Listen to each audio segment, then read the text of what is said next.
Alors, l'étranger, qu'est-ce que c'est que l'étranger?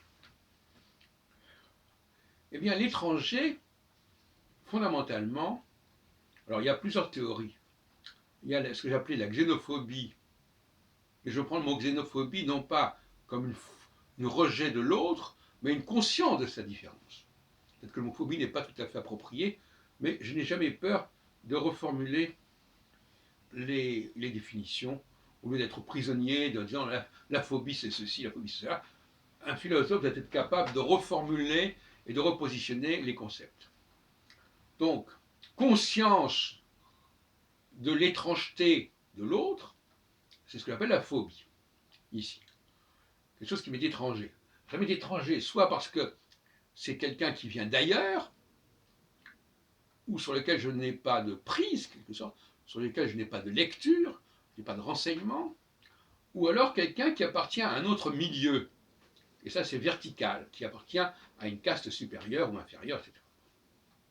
Mais ce sur quoi je voudrais insister ce soir, c'est la xénophobie, encore dans le sens où je viens de le préciser, de l'étranger radical, si on peut dire. C'est-à-dire non pas celui qui ne parle pas la même langue, parce qu'il peut y avoir des étrangers, notamment en Afrique, qui parlent le français, mais qui n'en sont pas moins des étrangers radicaux, quelque part.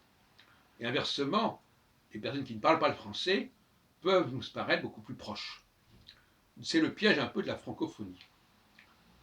Donc, c'est la question de la lisibilité.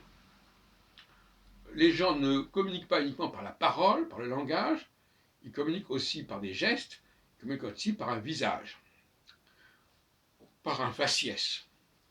Et quand il s'agit d'une race différente, une race fondamentalement différente, comme la race asiatique, chinoise, si on veut, la race africaine au sens de subsaharienne, eh bien, il ne s'agit plus d'un problème de langue.